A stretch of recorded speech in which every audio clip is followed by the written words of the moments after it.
If you have ever picked up a newspaper or a magazine, then you have seen a lithograph. Lithographs are printed when an image is created on a specially prepared metal plate or on a block of smooth limestone. The process is based on the chemical antipathy between grease and water, meaning that anywhere on the surface of your stone or metal plate you place grease, that area will then reject water. The process was invented by Elias Sennenfelder, who had published a successful play in 1791, but was unable to pay to publish his second due to the cost of engraving the printing blocks. As a result, he began to experiment with different printing techniques. One day, he jotted down a laundry list on a piece of limestone with a grease pencil and realized he could remove the stone around the list and print the list as a relief. After 2 years of experimentation, he had developed lithography, which he then went on to teach to others.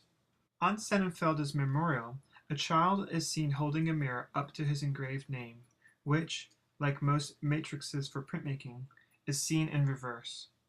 Holding a mirror up to a lithographic plate or stone is a traditional technique for allowing the artist and printer to see how the final image will appear.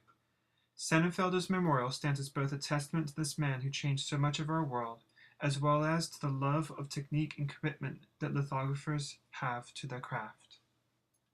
In a hand-drawn lithographic image, a drawing is made using grease.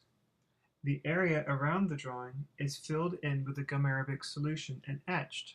The plate or stone is sponged with water and then inked up with a roller. The process can be challenging and frustrating, but the results can be magnificent, and they can even be magical. I have often been asked at exhibitions and in classrooms why an artist would choose to make a print rather than just go to their studio and produce a drawing or a painting. I know what my response to this question has often been, but to further consider the range of reasons, I wrote to 3 people whom I know that work with prints professionally and put the question to them. Tom Pruitt is the master lithographer and a lecturer at Graphic Studio in Tampa, Florida, where I worked with him as a production assistant. For over 20 years, he has worked with artists from around the world such as Robert Rauschenberg, Alex Katz, Ed Ruscha, Eva Grigorieva, and Trenton Doyle Hancock. Tom's response as to why an artist would choose to make prints rather than a traditional drawing or painting was as follows. Printmaking is another medium for artists to explore, and there are techniques that produce results only in that medium. Another reason is the multiple factor, whether for near identical impressions to exist for the market, or for an artist to have several impressions to hand color. Collaging may be pushing the image in directions that would not have been realized with a traditional drawing. The best reason would be the artist has a fascination with the process itself, from making marks on a printing surface, the response to the ink on the paper, the technical aspects, the act of printing, and maybe even the collaborative aspects of working with somebody else. Frank van Oortmerssen is the director of the Netherlands Museum of Islamic Art and a dedicated lithographer. For a number of years, he has been posting images of historical lithographic artifacts and works on his Facebook page dedicated to the continual education of lithography and its history.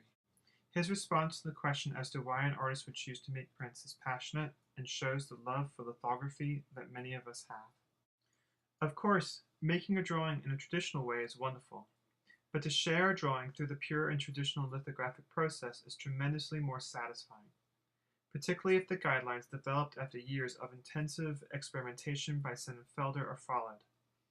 Experience for yourself the magic of drawing on a stone, etching the stone, and then printing with that stone. Beware, it can become addicting. My final response comes from a great friend who is currently a research librarian at the Brooklyn Botanical Gardens and a 2009 Crest Fellow in Art Librarianship at Yale University. Mia Diavanza is also an artist who has worked with printmaking, and her response immediately drew to my mind the lithographs created by Pablo Picasso. For The Bull, Picasso worked on the same lithographic stone, making images, printing them, and then changing the images through subtraction. Each change would be called a different state of the image, and so each state was printed separately. This is a perfect example of Mia's response to the question as to why an artist would choose to work with prints. Mia writes that the ability to print different states of an image is a reason. The process of printmaking allows for changes to be made to the plate or stone and recorded in a way that drawing does not.